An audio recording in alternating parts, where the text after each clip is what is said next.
네, 안녕하세요. 명인들의 복귀 수요일 김석철입니다. 자, 최근 시장 상황이 좀 답답한 횡보 국면을 보여주고 있습니다. 최근 장세를 우리가 한마디로 요약을 하면은 변동성 장세라는 얘기를 하죠. 그러니까 변동성 장세라는 것은 그러니까 추세 장세와는 약간 구분이 됩니다. 그러니까 추세 장세라는 것은 저점과 고점이 점차 높아지는 장세. 그게 이제 추세가 형성되는 장세고, 변동성 장세라는 것은 저점과 고점은 일정 정도의 박스를 형성을 하는 가운데 그 박스 범위 내에서 단기적인 어떤 재료에 의해서 오르락 내리락 하는 부분들, 그게 이제 변동성 장세가 되는 것이고요. 변동성 장세의 특징은 추세 장세와는 별개로 추세 장세에서는 수익률이 막 터지죠. 왜냐하면 이제 추세를 끌어나가는 확실한 주도주 섹터들이 있기 때문에 추세 구간에서는 수익률의 어떤 눈높이가 상당히 높아질 수가 있습니다. 그런데 변동성 장세라는 것은 결국은 시장을 확실하게 끌어주는 주도주가 없으니까 일정한 박스 안에서 시장의 변동성이 나타나겠죠. 그러니까 이제 변동성이 나타나는 장세에서의 시장의 특징은 뭐냐면은 뚜렷한 주도주가 있는 것이 아니라 소외받았던 종목들의 순환 상승이라든지 아니면은 개별적인 재료가 부각이 되면은 올라가는 흐름, 이제 그런 것들이 변동성 장세의 특징이 되는 것이고 시세의 특징이 되는 것이고, 그리고 이제 그러면서 변동성 장세에서는 추세 장세와는 달리 어떤 종목들의 흐름이 꾸준히 올라가는 흐름이 아니라 막 빠르게 순환이 돌아가죠. 그래서 우리 개인 투자가들이 이런 변동성 구간이 형성되는 시장에서는 조금 더 주의력을 집중하지 않으면은 수익 내기가 어렵다라는 거죠. 오히려 수익보다는 막 무턱대고 전방되고 따라가다 보면은 손실이 날 수 있는 구간이라는 거죠. 그래서 지금 현재 단기적으로 나타나고 있는 시장의 흐름은 변동성이 지속되고 있는 장세이기 때문에 여기에서는 이전에 우리가 경험했던 추세 장세의 대응법과는 조금 다른 대응법이 필요한 구간이다라는 점을 먼저 여러분들한테 말씀드리겠고요. 그러면은 이제 우리가 시장 포인트를 점검을 하면서 이러한 변동성 장세가 왜 형성되고 있고 현재 시장 상황은 이 변동성 장세라는 큰 틀 안에서 어떤 흐름을 보이고 있는지 한번 점검을 해보도록 하겠습니다. 자, 변동성 장세. 그러니까 사실은 이제 보면은 이제 우리가 이번에 이제 시장의 어떤 전체적인 흐름을 놓고 보면은요. 지난 언제입니까? 1월 11일이죠. 1월 초 국면 속에서 다들 아시다시피 시장이 이때는 뭐였습니까? 전차, 그죠? 차라는 아주 뚜렷한 어떤 주도 섹터들이 있으면 주도 섹터들이 시장의 흐름을 끌어주면서 아주 폭발적인 상승의 흐름을 보였어요. 그 이후에 이제 시장의 흐름은 뭡니까? 1월 중순 이후 현재 국면까지 전체적인 어떤 시장의 흐름이 이제 나란히 옆으로 가는 횡보 양상. 이런 장세가 사실은 개인 투자가들 입장에서는 힘들어요. 단타 매매를 한다고 하더라도 추세 장세에서 단타 매매를 하는 거하고 이런 변동성 장세에서 단타 매매를 하는 거하고요. 이 선수들은 여기서 빨리빨리 나올 수 있겠지만은 이 하수들, 특히 최근에 이제 신규로 주식 투자하신 분들의 경우는 이런 흐름이 나오게 되면은요, 물려 들어가는 경우가 많아요. 예. 자, 그러면은 이제 이런 흐름들이 왜 나타나느냐? 이제 그 흐름을 오늘 나타난 시장의 전체적인 어떤 그 이슈와 재료를 가지고서 한번 점검을 해보도록 하겠습니다. 먼저는 이제 지금 시장에서 여러분들이 주목해야 될 것은 최근에 이 장세를 끌어왔던 가장 핵심 포인트는 뭡니까? 제가 이제 8월 이후부터 여러분들에게 계속 현재 시장의 국면은 유동성 2국면, 그죠? 현재 시장의 흐름은 유동성 2국면이라는 그 전체적인 어떤 큰 플랜을 가지고서 시장의 흐름을 분석을 해드렸죠. 그러면 이 유동성 2국면이라는 전반적인 시장의 트렌드가 꺾였느냐, 변화됐느냐? 변화되지는 않았어요. 그죠? 변화되면 어떻게 됩니까? 시장은 막 하락 추세가 형성되겠죠. 근데 이게 아직까지 추세의 흐름이 유효하다는 얘기는 우리가 기존에 알고 있었던 유동성 2국면이라는 기본적인 트렌드는 아직까지는 유효하다. 그런데 1월 초순 상황과 지금 상황이 약간 탄력이 둔화됐다. 유동성 2국면은 유효한데 왜 탄력이 둔화됐느냐? 이제 그 부분에 대한 원인을 한번 찾아보면은, 특히 최근에서 나타나고 있는 원인을 찾아보면은, 오늘 이제 시장에서 가장 많이 부각된 얘기가 뭡니까? 가장 오늘 시장에서 부각된 키워드 중에 하나가 인플레이션에 대한 우려, 그죠? 그럼 인플레이션에 대한 우려라는 얘기를 중심으로 해서 최근에 시장에서 변화되고 있는 모습들이 뭐냐면은 가장 이제 눈에 띄는 것은 뭡니까? 유가의 급등이죠, 그죠? 유가가 최근에 이제 뭡니까? WTI, 텍사스산 중진주가 $60를 돌파를 하면서 $60를 돌파를 했다라는 얘기는 코로나 이전 상황보다 지금 달러화가 아니, 유가가 더 올라왔다는 얘기예요. 예. 1년이 지났는데. 그리고 이제 최근에 뭐 아시다시피 구리 가격이 상승을 보인다든지 곡물 가격이 상승을 보인다든지 원자재 가격이 올라가는 거는 왜 원자재 가격이 올라갑니까? 경기가 이제 회복 신호가 나타나게 되면 원자재 가격이 올라가게 되죠. 그럼 이제 원자재 가격이 올라가게 되면은 이제 어떤 상황이 나타나게 됐습니까? 물가에 대한 불안감이 나타나겠죠. 그러니까 원자재 가격이 올라간다는 얘기는 물가를 올릴 수 있는 자극 요인이 되는 거잖아요. 그럼 물가가 올라간다는 얘기는 뭐예요? 인플레이션에 대한 우려감을 느낄 수밖에 없겠죠. 돈은 많이 풀려져 있는데 물가가 올라간다. 그러면 돈의 가치가 떨어지니까 인플레이션에 대한 우려를 당연히 생각하게 되겠죠. 그러면 인플레이션에 대한 우려를 생각한다는 얘기는 결국은 뭐예요? 정부에서 이제 아니면은 나라에서 정책을 필 때 이전에는 확장 정책을 폈다라면은 인플레이션에 대한 우려를 잠재우기 위해서는 뭡니까? 테이퍼링을 해야 되겠죠. 그 얘기는 결국은 뭐예요? 주식시장 쪽에서는 주식시장이 지금 가장 무서워하는 건 사실 뭐냐면은요. 이 시중에 어마어마하게 있는 이 풀려 있는 이 자금들이 이제 출구 전략을 쓰기 시작하면은 돈의 힘에 의해서, 그러니까 유동성의 힘에 의해서 만들어졌던 이 증시의 밸류에이션이 일정 정도는 부담을 느낄 수밖에 없다라는 거죠. 출구 전략을 쓰기 시작하면은 이제 그게 이제 연관되어 있는 거죠. 그래서 지금 이제 대두되고 있는 부분들이 이제 이 원자재 가격의 상승과 더불어서 오늘은 이제 뉴스 중에서 가장 주목해야 될 뉴스 중에 하나가 뭐였냐면은 그 미국의 국채 수익률이 크게 올라갔다라는 점. 그러니까 미국의 국채 수익률 같은 경우도 이제 뭐냐면은요. 사실 연초에 국채 수익률이 한번 크게 움직인 적이 있었어요. 그러니까 이제 보시면은 미국의 이제 10년 만기 국채 수익률이 이제 오늘자 1.31421% 이게 나오고 있지 않습니까? 그러니까 연초에는 사실은 이제 한 1.2%까지 갑자기 이제 미국의 금리 이제 10년 만기 금리가 국채 수익률이 팍 올라가 버리니까 이렇게 되면 이제 어떤 우려감을 느끼게 되냐면 이제 금리가 올라간다라는 얘기는 상대적으로 뭡니까? 이제 테이퍼링에 대한 어떤 우려감이 나올 수밖에 없겠죠. 이제 그랬는데 사실 이제 1.2%까지 미국의 국채 수익률이 올라갈 때는 이제 미국의 대부분의 어떤 전문가라든지 시장 주변의 전문가들이 요 정도는 워낙 지금 시장에 자금이 많이 풀려 있는 상황이고 경기가 일정 정도 약간씩 이제 저점을 좀 통과하는 신호가 나타나고 있기 때문에 이 부분은 어느 정도 용인할 수 있는 자리다. 그런데 1.2%를 지나서 1% 중반 이상까지 나타나게 되면 그때부터는 뭡니까? 부담을 느낄 수밖에 없는 거거든요. 테이퍼링의 정책을 만지작거릴 수밖에 없다라는 거죠. 그러면서 이제 오늘 시장은 이 부분에 대한 약간 경계감을 보였던 상황이었고 미국 같은 경우에도 어저께 이제 주가가 올라갔다가 약간 흔들렸던 부분 중에 하나가 미국의 국채 수익률이 1.3% 이상으로 이제 오에 따라서 금리 정책의 어떤 변화에 대한 부담감 내지는 인플레이션에 대한 부담감 이런 것들이 기술주 쪽에서 약세 흐름을 만들어내면서 주가가 흔들렸던 거거든요. 그래서 이제 뭐냐면 지금 시장 상황은 기본적으로 이제 두 가지가 공존을 하고 있는 거예요. 그러니까 전체적으로 놓고 보면은 지금 시장 상황은 이제 추세를 보일 수 있는 사실 모멘텀이 부족하거든요. 그러니까 추세를 보일 수 있는 모멘텀이라는 것은 이 장세 흐름이 힘차게 올라가기 위해서는 뭐예요? 올라갈 수 있는 어떤 그런 여건이 있어야 되는데 지금 이제 남아있는 것은 여전히 유동성의 힘은 남아있지만은 그 유동성의 힘을 자극할 만한 재료가 없다라는 거죠. 물론 최근에 사실은 이제 잠재되어 있는 부분 속에서는 IT라든지 최근에 LG전자 같은 종목들이 잘 움직이잖아요. 그죠? 작년 연말에 이제 LG전자가 뭐 자동차 부품회사 인수를 하면서 새로운 청사진을 만들어냈던 부분들.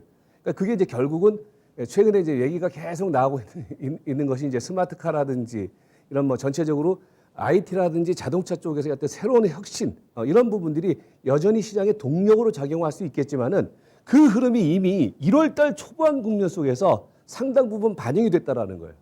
근데 이제 그 흐름을 뛰어넘을 수 있는 새로운 어떤 모멘텀이 나와야 되는데 그게 안 나오니까 최근에 이제 시장을 끌어줘야 될 종목이라고 할 수 있는 삼성전자, 하이닉스, 그 다음에 지난주 이제 현대차 그룹과 이제 애플 간의 어떤 그런 협상 결렬 이 얘기가 나타나면서 그동안 쌍두막차 역할을 했던 자동차 관련주들의 경우도 모멘텀을 일단 단기적으로 잃어버렸죠. 이렇게 되니까 시장의 흐름은 이 시장의 전체적인 어떤 그 트렌드를 끌고 나갈 수 있는 거리, 모멘텀이 부족하니까 돈은 있지만은 정확한 타겟들이 없으니까 시장은 계속해서 답답한 행보 국면을 보이고 거기에 앞서서 말씀드린 것처럼 여전히 시장이 지금 아킬레스건이라고 할 수 있죠. 돈은 지금 뭐 작년 한 해 동안 17조 달러. 그러니까 우리 돈으로 1경 8,500억 정도가 지금 각 국의 어떤 재정 확대 정책에 따라서 돈이 엄청나게 풀려 있단 말이에요. 그죠? 근데 그게 이제 언제쯤 되면은 이제 경기가 회복세를 보이게 되면은 그거는 자연스럽게 이제 출구 전략을 쓸 수밖에 없다라는 거죠. 그죠?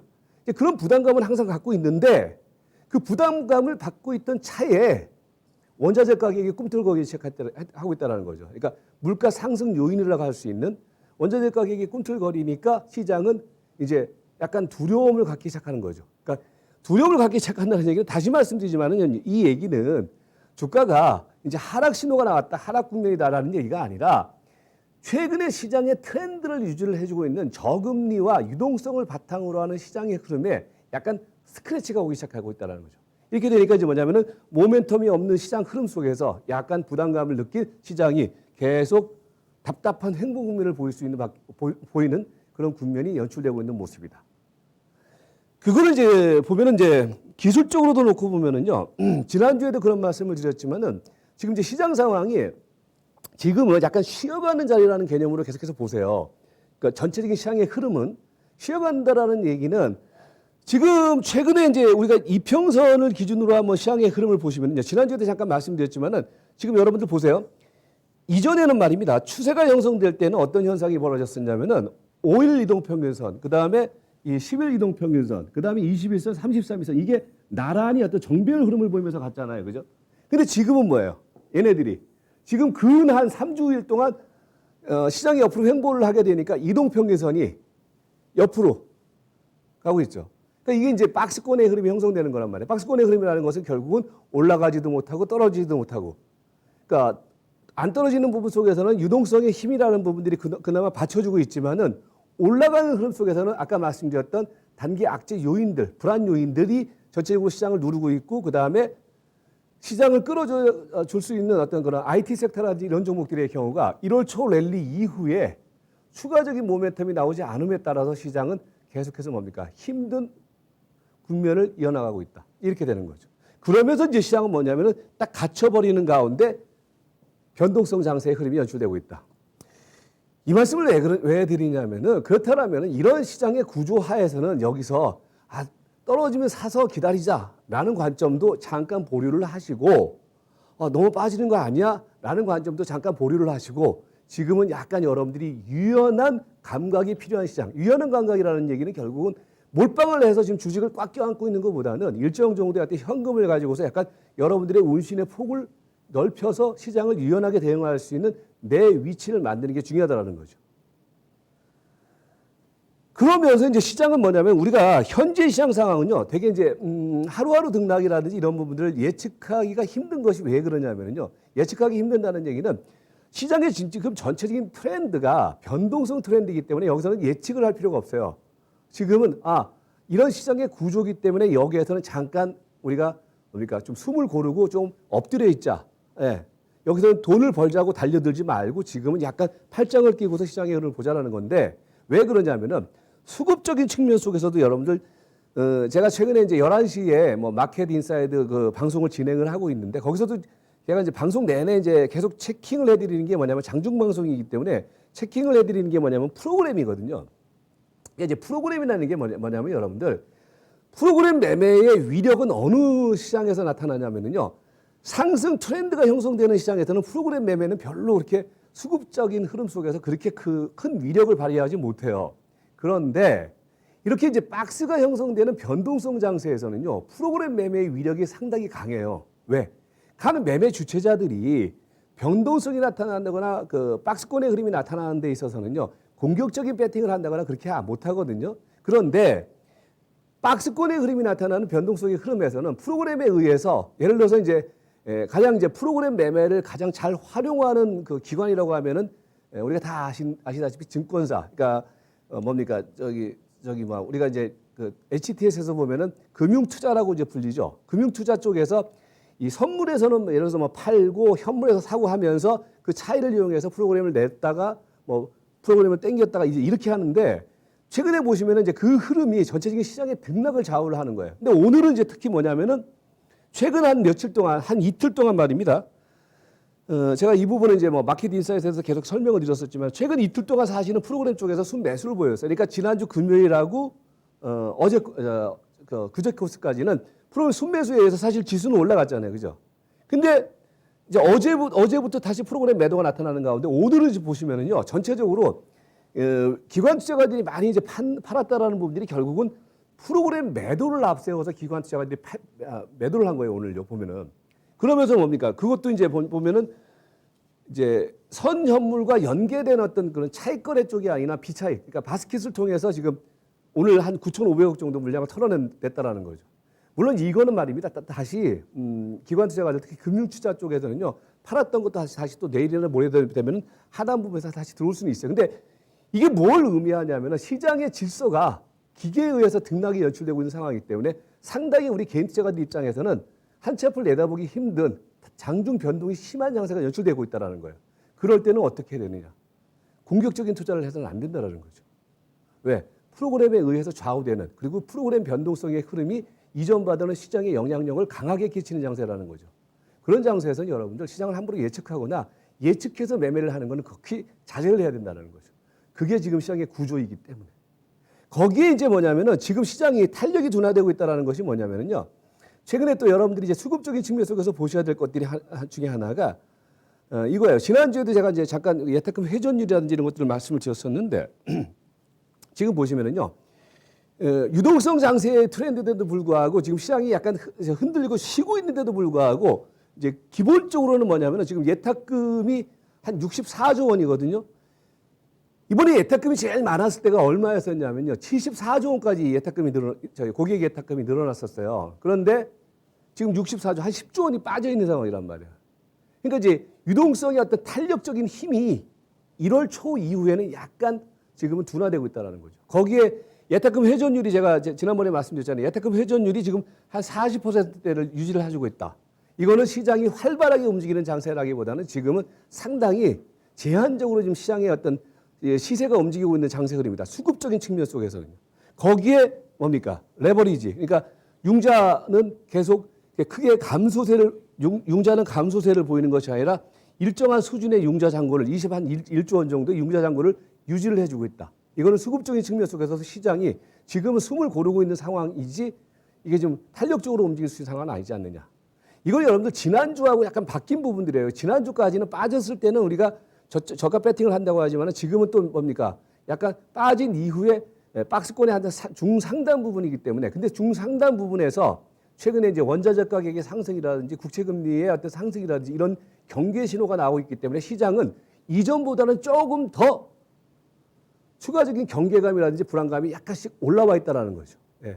거기에 수급의 흐름이 프로그램에 의해서 그리고 예탁금 규모는 줄어있는 상황이라는 점이 일정 정도 시장의 탄력을 힘차게 반대 펀치를 내릴 수 있는 그런 탄력이 둔화되고 있다는 거죠.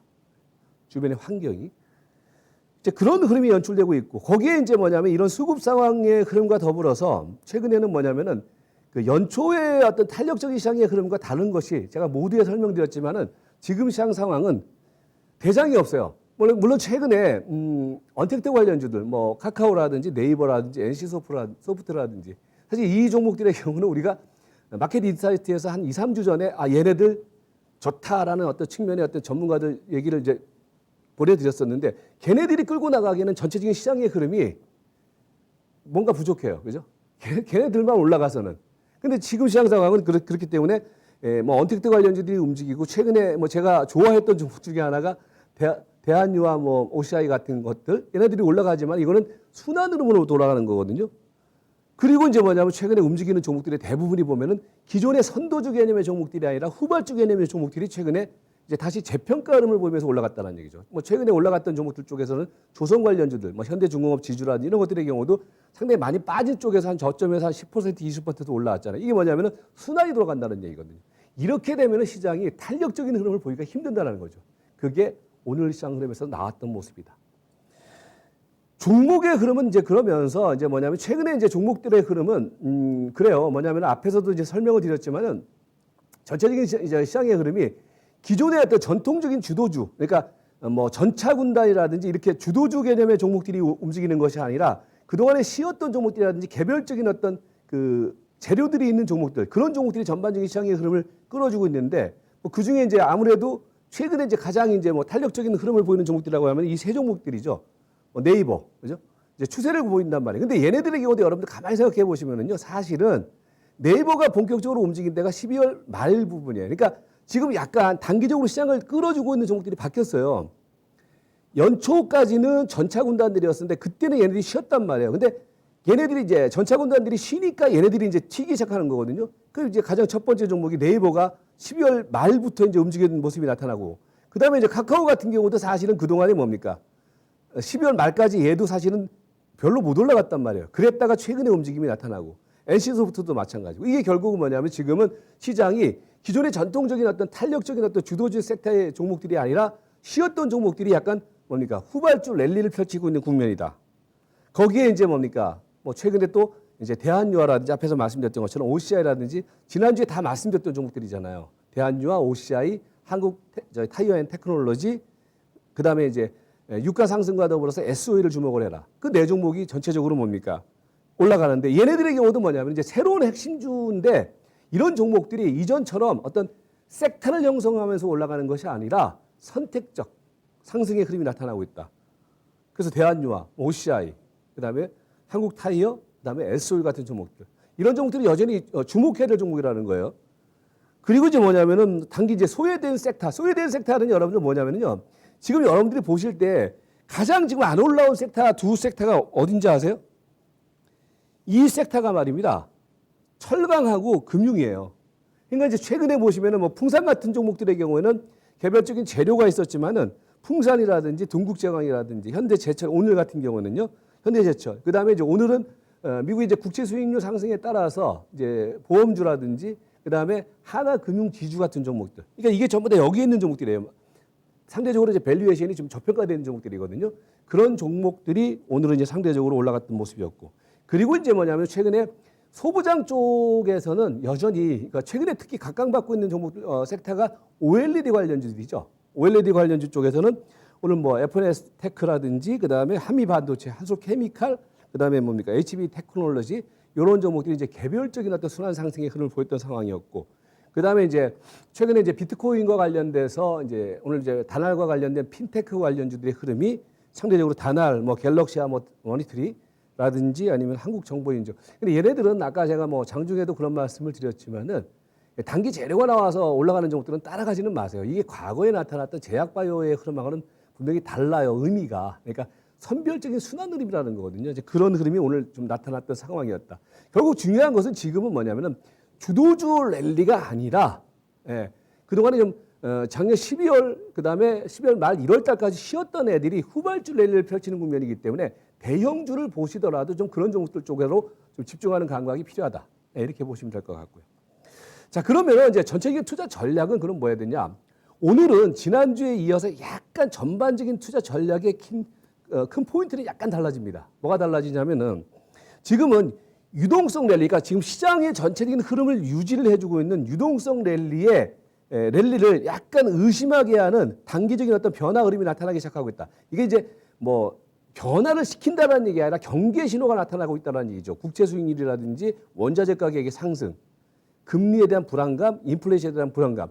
이 불안감이 약간 해소가 돼야 된단 말이죠. 그래서 지금은 뭐냐면은 기존의 시장의 틀이었던 유동성 랠리에 단기 경계 신호가 나오고 있기 때문에 지금은 일정 정도는 지금 현금을 좀 가지고서 좀 손해를 봤다라도 일정 정도는 약간 현금 자산을 약간씩은 늘려놓으세요. 왜냐하면 그래야지 시장 대응을 유연하게 할 수 있다는 거거든요. 그러면서 시장을 살피는 감각이 지금은 조금 필요하지 않느냐.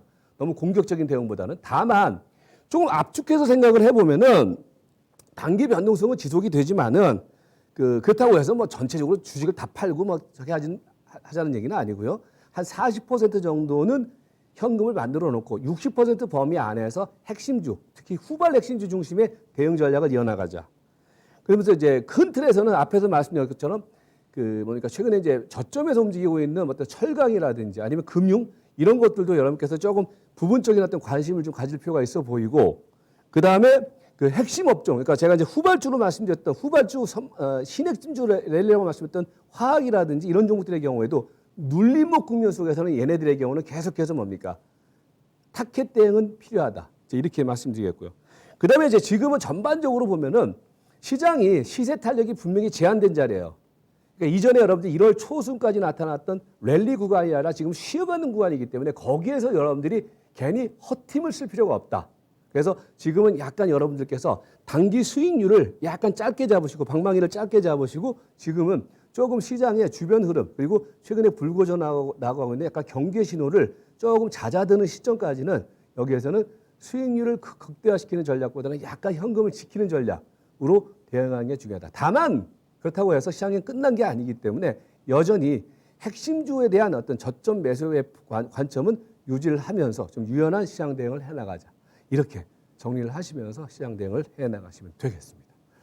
아무튼 뭐 시장이 좀 힘듭니다. 지금 사실 힘든 장세예요. 그러니까 여기에서는 여러분들이 먼저 앞서 나가려고 하지 마시고 지금은 조금 주의를 살피고 조금 전열을 재정비하는 그런 구간으로 좀 시장 상황 대응을 해나가자. 이렇게 정리를 해드리도록 하겠습니다.